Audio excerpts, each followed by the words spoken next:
Today we're talking all about school loans, how much we got, what we're gonna pay back, what is the smartest way to pay back your school loans. So if you guys are interested, then keep on watching. Hi everyone, I'm Dr. Jenny Lay. I'm a family medicine physician and a mom of two. If you guys are new to medicine, you know that going to medical school is a privilege and it costs a lot of money. My family was not rich. I did not have rich mommy and daddy to pay for my tuition, nor did they help me pay for food, housing, books, clothes, any of that stuff. I had to take out school loans to be able to pursue my dream, my passion, and my career in medicine. And I don't regret it one bit, but it is a lot of money. And so as of right now, I owe $398.24 in student loan debt. That is right. And as of the pandemic, I believe in March of 2020, the CARES Act was passed, which put the federal student loans interest rate from whatever interest rate you had down to zero. So your remaining balance, which was $350,000 and change there, started at my last year of residency. So over the last year of residency, I didn't really accrue any interest, and same until now. The CARES Act is supposed to end on September 30th of 2021. In that time, your interest rate will go back to whatever it was prior to the pandemic. For me personally, it is 6%. Yes, that's right. 6% interest rate on $350,000. And so my note is to you as medical students and as residents, do not pay your debt while you are in residency. Don't come at me. Wait a second, let me explain. So while you are in residency, it is likely that you are on an income-based loan repayment program and that it is income-based. Because if it is not, and you are paying the standard, which is like $3,000 to $4,000 a month on your school loans to pay them off within 10 years, you wouldn't be able to afford that on a resident salary. I made a video on how much residents actually make in another video, I'll link, but we get paid on average around $50,000 to $60,000 a year. My senior year, which I got paid the most out of all 3 years of residency, was $56,000. And that was to feed a family of 4. Imagine if you lived in a higher cost of living area such as New York or LA or SF. $4,000 a month is not enough to live on, let alone pay another several $1,000s towards your school loans. In residency, I was in an income-based loan repayment program called REPAYE, and that program takes 10% of your discretionary income based on your family size, and then comes up with a monthly payment that you would have to pay towards your loans during residency each year. Each year you refile to say if you had an increase in income, and then they spit out another number for you to pay. During my residency, I paid $0 each month, up to about $100 each month during my second year of residency. So I know this is a lot of numbers that I'm just throwing at you, so let's put it down pen to paper so it's easier to understand. I had about $350,000 in student loan debt. Multiply that by 6% interest rate. That would mean that each year my loan should grow at a rate of $21,000 a year, give or take. Remember that this is amortized, and so it will go up exponentially if you don't pay your loans. If you divide 21,000 by 12 months, that is around $1,750 a month that you would need to pay in interest to prevent your loan from increasing. And remember that REPAYE is an income-based repayment program that takes 10% of your discretionary income filed jointly. So this also counts your partner, whomever much or however much that they make. So as of this year, I had to send in my tax return from 2020, giving them an estimation of how much I made, and based on half a year salary of residency, additional half a year salary for an attending job, together my monthly payment for a family of 4 is still $0. So let's go back to that monthly payment of interest. In REPAYE, the government subsidizes 50% of all interest that is not paid. So of the $1,750 that you don't pay, that means that the government will subtract half of that, and half of that will go towards your loan. So for me, since I have been paying $0, the government is reducing that $1,750 amount down to $875 that my loan is increasing by each month. And you're like, Jenny, why wouldn't you pay your loans? Like, if you had $1,000 to throw at it, then your loan itself would be growing less, right? So let's do the math on that.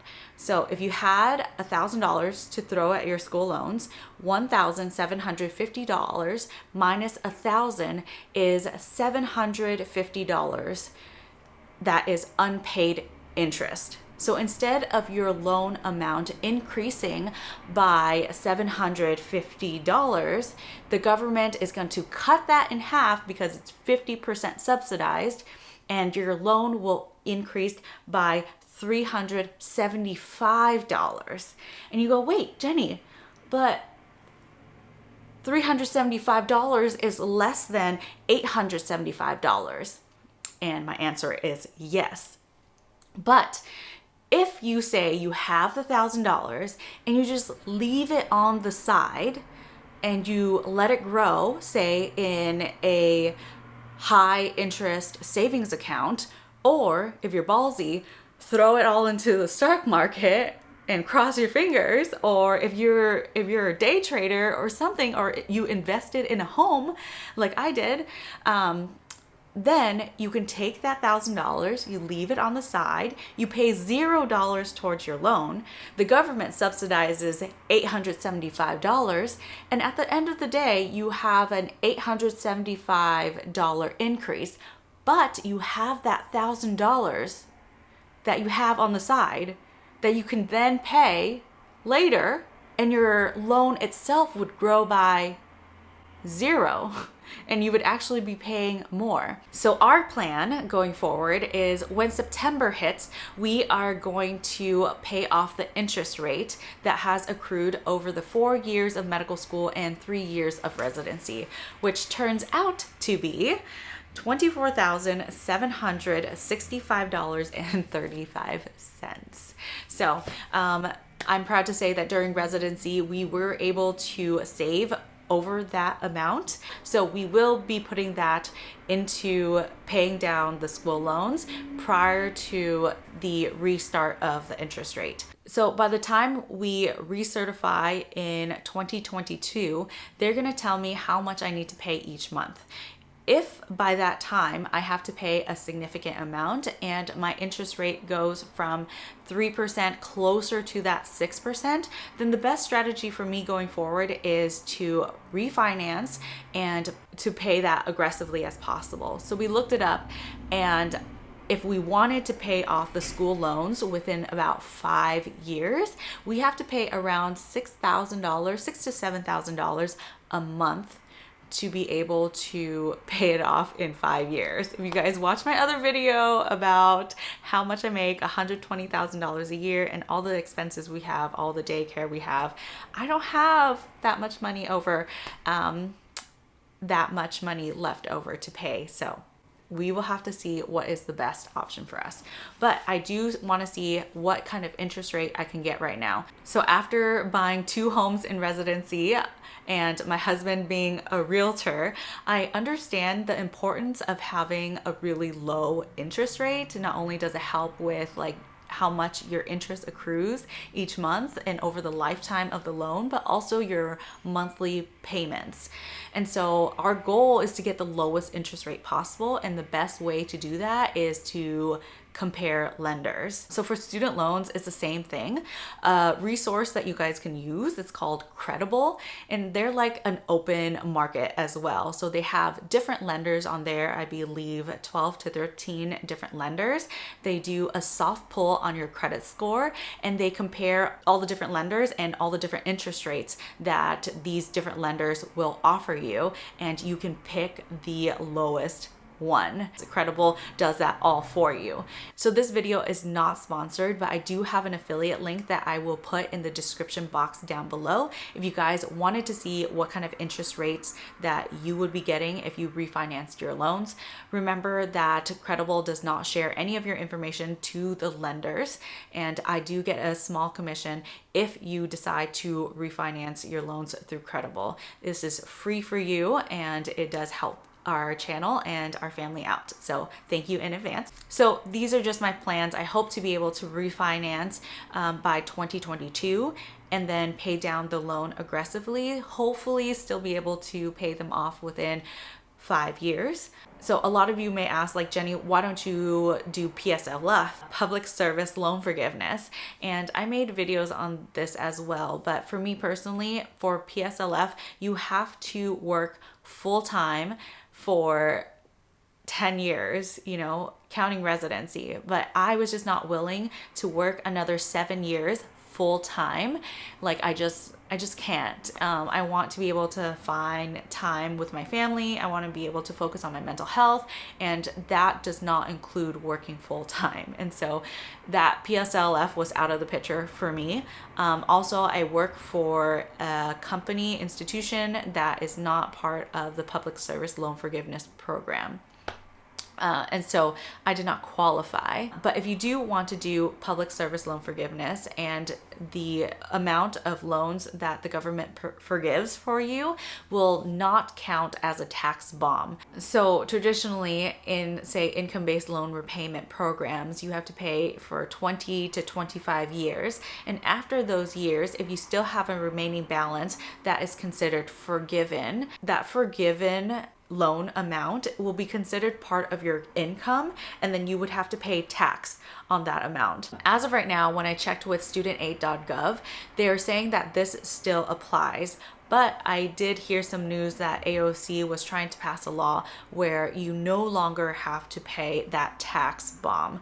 So we will see.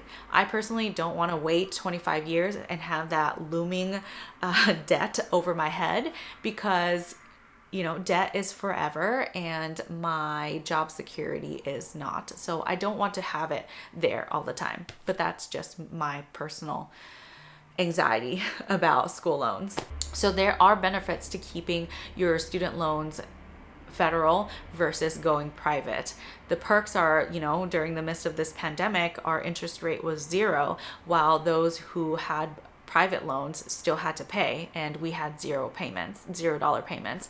Another thing is the forgiveness programs, or the potential of having your loans forgiven, or some subsidies that the federal government is able to give for you. But then again, you know, there's the drawback of always having the loan there.